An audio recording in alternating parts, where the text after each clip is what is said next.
Bonjour à toutes et à tous, là vous êtes. Bonjour chers abonnés de votre chaîne Congo et tout. Merci de commenter nos vidéos, de liker, de partager. Merci de votre temps. Aujourd'hui nous allons un peu parler de la réaction de l'Assemblée générale des Nations Unies lors de l'allocution du discours de Fachi à la 79e session de l'Assemblée nationale, Assemblée générale des Nations Unies. Fachi a parlé comme d'habitude, un bon diplomate. Il a abordé beaucoup de points. Euh, il a parlé du climat, du rôle que le Congo peut jouer, pas seulement le Congo, le Brésil et puis l'Indonésie, qui possède les trois grandes forêts tropicales, donc qui peuvent jouer un rôle dans la régulation du climat, si je peux dire ainsi. Alors, il a parlé du rôle des Nations Unies, il a parlé des guerres dans le monde, euh, la guerre entre la Russie et l'Ukraine, la guerre entre Israël et le Hamas, ce qui se passe au Yémen, ainsi de suite. Il a parlé du Génocauste, donc ça nous concerne, des massacres qui sont perpétrés à l'est du Congo dans le seul but d'exploiter illégalement les matières premières au Congo. Il a parlé de beaucoup de choses. Il a parlé de beaucoup de choses. Alors, j'ai fait un constat. Les gens ont applaudi trois fois. Lorsque Fachi parle de ce qui peut être fait pour réguler les changements climatiques, on n'applaudit pas. Lorsque Fachi parle de ce que le Congo est en train de faire pour la paix dans la sous-région, on n'applaudit pas. Lorsque Fachi parle des 4 millions d'enfants qui sont retournés à l'école grâce à la gratuité des renseignements, on n'applaudit pas. Lorsque Fachi parle de la couverture santé universelle au Congo, on n'applaudit pas. Lorsque Fachi parle de la promotion de la femme, et il mentionne que pour la première fois nous avons une dame qui est première ministre du Congo, on applaudit. Quand Fachi dit que l'Afrique doit avoir 2 sièges permanents au Conseil de sécurité, on applaudit. Quand il dit que ces deux pays-là, ces deux nouveaux membres du Conseil de sécurité permanent venant de l'Afrique, doivent aussi avoir le droit de veto, on applaudit. Alors, je me suis posé beaucoup de questions. C'est l'Assemblée générale des Nations Unies. Donc, ceux qui sont là représentent des gouvernements, ils représentent des peuples. Et des questions telles que le changement climatique, ils n'applaudissent pas. Sur les questions telles que l'éducation des enfants, une population qui a maintenant accès à l'éducation, ils n'applaudissent pas. Sur des questions telles que une population a maintenant accès à la santé, ils n'applaudissent pas. Mais quand on parle de la promotion de la femme, ils applaudissent. Quand on parle de deux pays africains qui doivent être membres permanents du Conseil de sécurité, ils applaudissent. Alors je me pose la question. Bon, je ne suis pas contre la promotion de la femme. Je suis marié moi-même, j'ai 2 filles. Donc j'aimerais que ma femme et mes 2 filles soient bien traitées. Je n'ai pas que 2 filles, j'ai aussi 2 garçons. Donc j'aimerais que ma femme et mes filles soient bien traitées. Je n'aimerais pas qu'elles soient victimes d'une discrimination. Donc je ne suis pas contre la promotion de la femme. Donc j'aime la femme et je suis pour son bien-être. Mais je me pose la question de savoir si l'accès à l'éducation d'une population est moins importante que la promotion de la femme. Je me demande si l'accès à l'éducation d'une population est moins important qu'avoir 2 pays africains membres permanents du Conseil de sécurité des Nations Unies. Ou bien, l'accès à une couverture universelle de santé, c'est moins important que la promotion de la femme.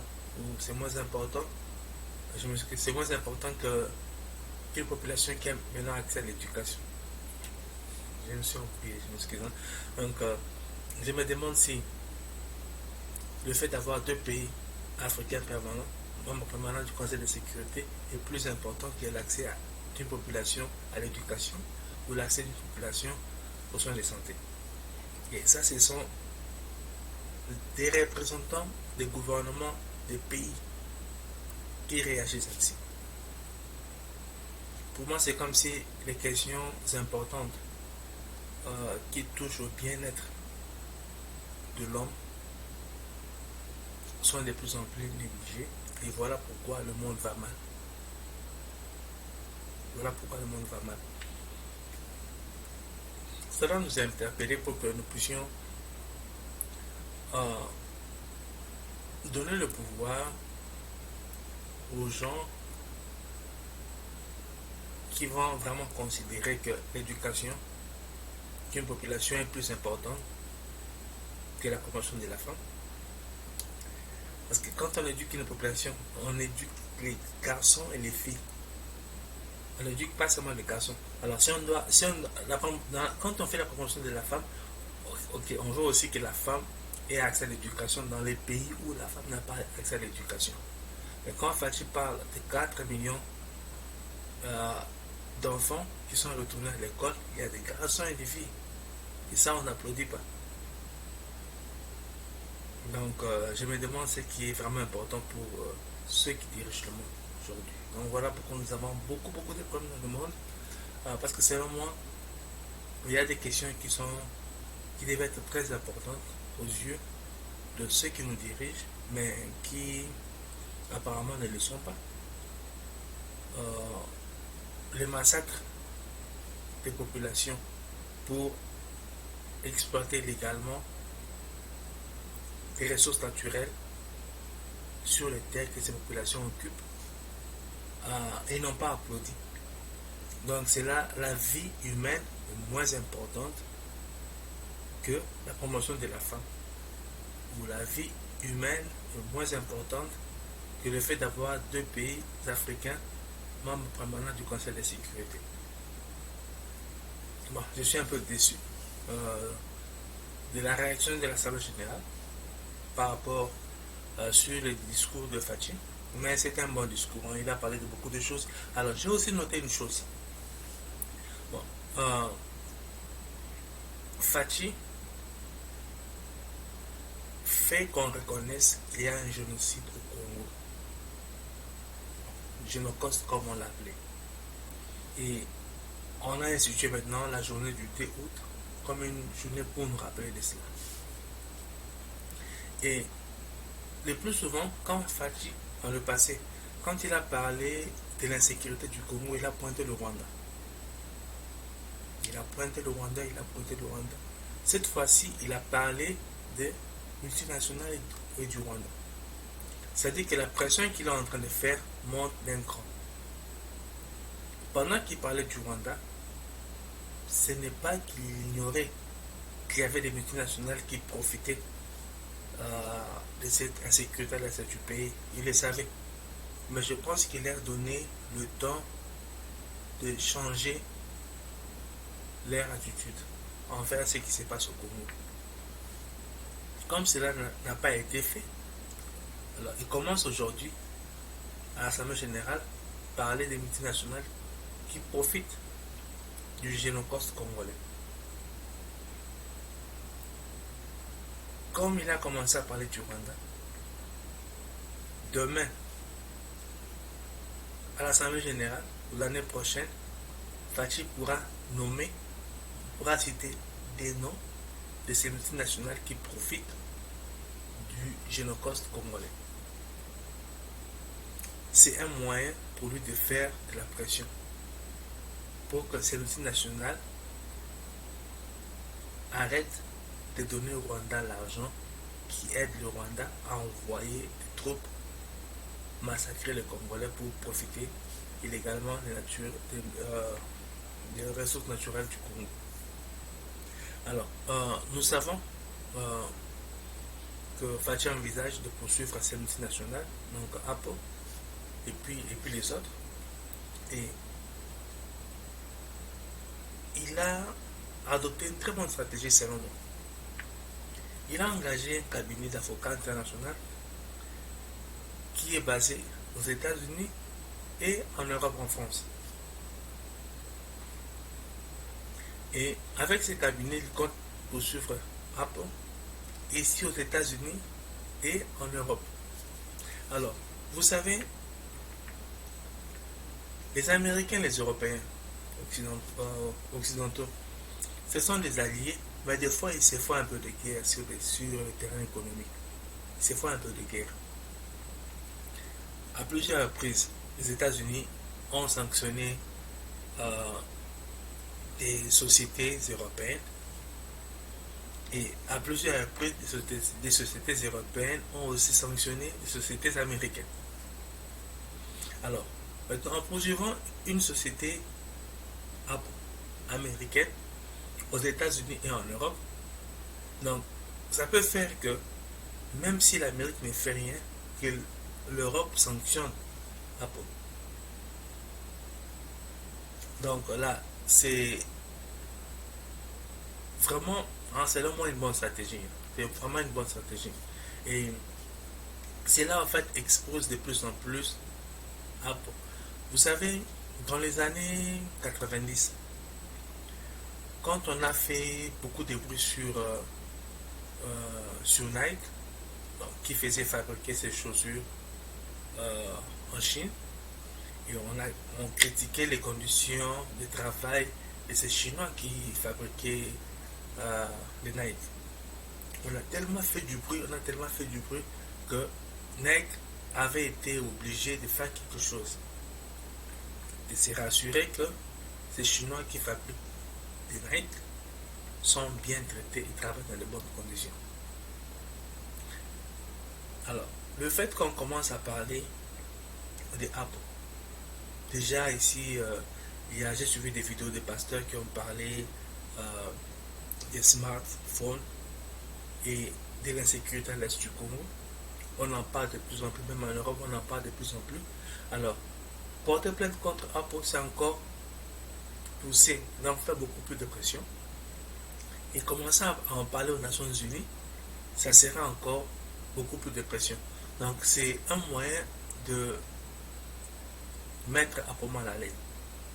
Vous savez, quand vous êtes mal vu quelque part, même si sur le plan de la justice, vous n'êtes pas condamné, des fois, ça vous pousse à changer votre façon de faire les choses, juste pour que vous soyez regardé différemment. Alors, Fachi est en train de faire pression sur Apple, donc sur le plan juridique, par des poursuites, mais aussi sur le plan médiatique. Donc, tout cela, espérons que ça va porter du fruit et les choses vont changer. Alors, il y a quelque chose que Fachi a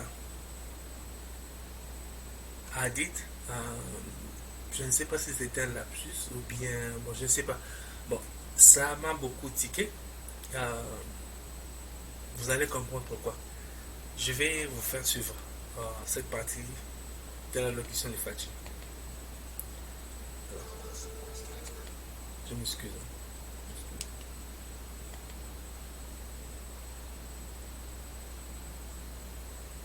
Vous allez suivre juste l'audio de cette partie-là. J'espère que...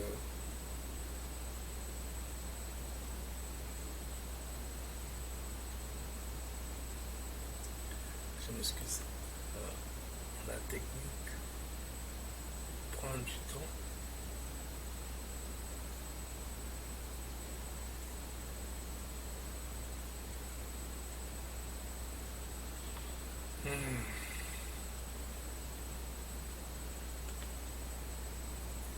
Voilà, écoutez. Le monde fait face à un défi énergétique majeur.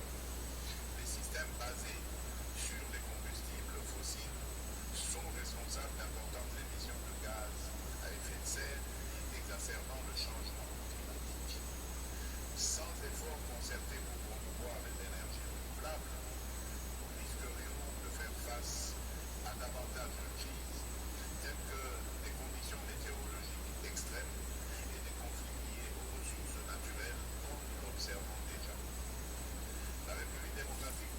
Écoutez.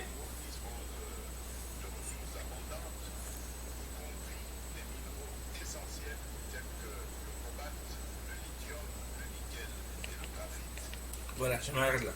Fachi a dit que la République démocratique du Congo possède des minéraux. Il a dit des minéraux. Bon, ça m'a tiqué. Vous allez comprendre pourquoi. Parce que je suis géologue de formation. Même si je ne travaille plus dans le domaine de la géologie, alors, tout ce qui a trait à la géologie donc, réveille mon esprit. Si vous avez suivi les discours, au départ, Fachi parlait de minéraux.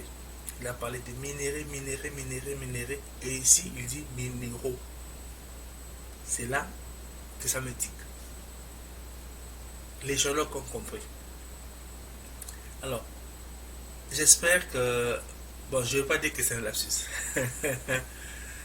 Je ne sais pas, ça peut être un lapsus ou bien ça peut être que ceux qui ont rédigé les discours du président, plus haut, ils ont écrit minéraux et là ils ont écrit minéraux et le président a lu minéraux. C'est quoi le problème? Le problème c'est que, en fait, la Terre est constituée des formations géologiques qui sont constituées des minéraux, ainsi de suite. Alors, les minéraux sont aussi des minéraux, mais les minéraux ont une valeur économique et ce sont des minéraux rares. Donc il y a beaucoup de minéraux, mais tous les minéraux ne sont pas des minéraux. Tous les minéraux sont des minéraux, mais ils ont beaucoup de valeurs économiques. Voilà pourquoi ils sont rares. Voilà pourquoi on dit que ce sont des minéraux. Donc le cobalt et autres, comme nous disons que voilà, le Congo c'est un scandale géologique, patati patata, c'est pas parce que nous avons beaucoup de minéraux. Les minéraux, il y en a partout.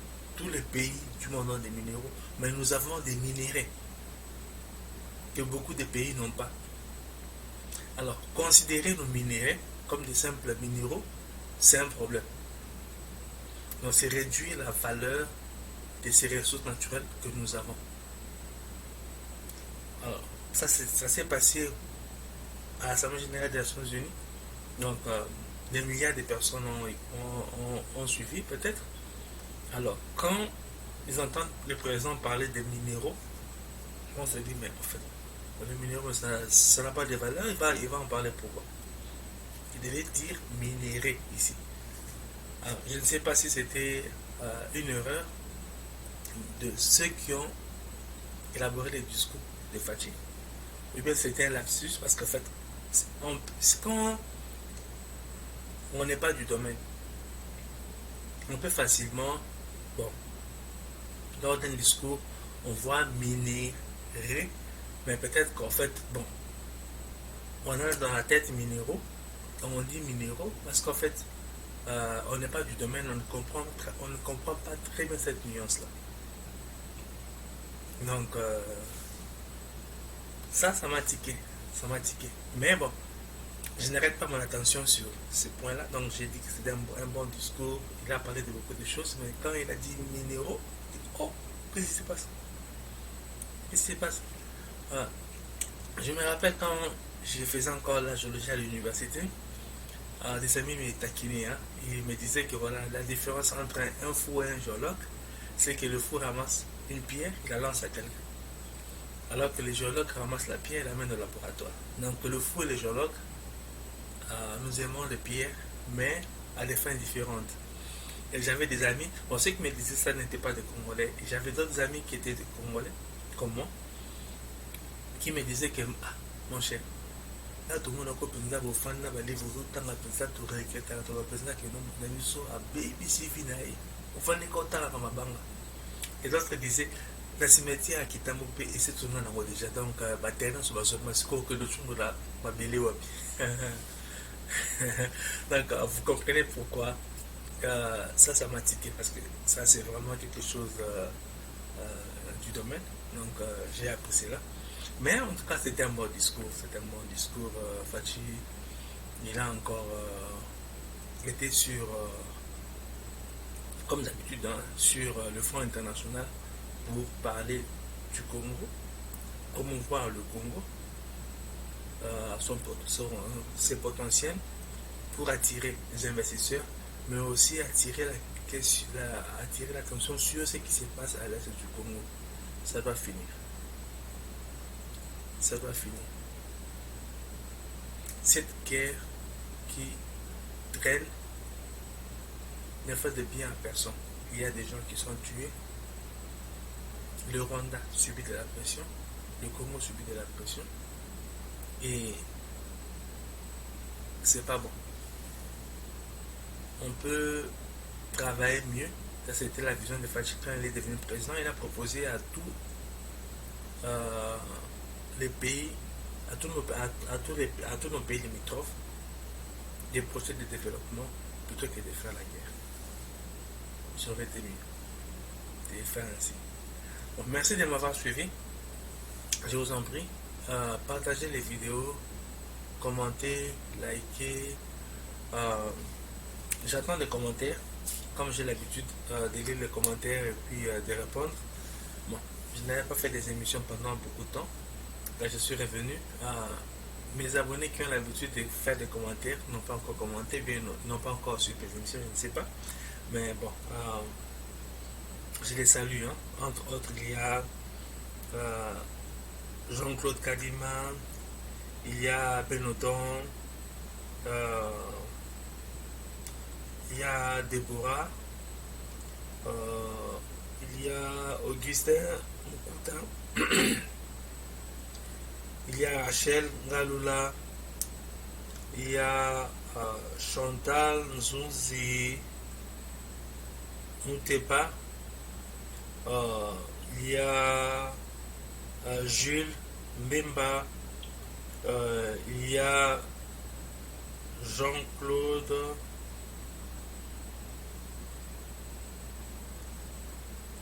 Chibenamboui, il y a Tumba Kudinga, il y a Alberto, non, il y a Albert Loria, et puis j'en passe, hein, il y a Daniel Kaninda, il y a en tout cas il y a beaucoup de gens qui avaient l'habitude de commenter mes vidéos. Bon, maintenant là besoin donc ma solo zongi bozonga skocha commenter na bino na tanga rande na mesana otanga na pesa la bibo beauté donc vous remarquez parce que tozongi na matériel un peu plus que tous avec dans le poste. Donc même quand on n'a pas fait des émissions, c'est pas que tu fais un écran de moi non dans à songi ma matériel le côté. Donc j'espère que tout va donner que c'est prendre sur la qualité à la foliation bon c'est prendre donc tout ça nous soko tout c'est pour Sabino. Donc beaucoup de gens qui soutenir chaîne Nabino, beaucoup de gens qui soutenir Ngambo Nabino. En tout cas merci beaucoup donc tout le monde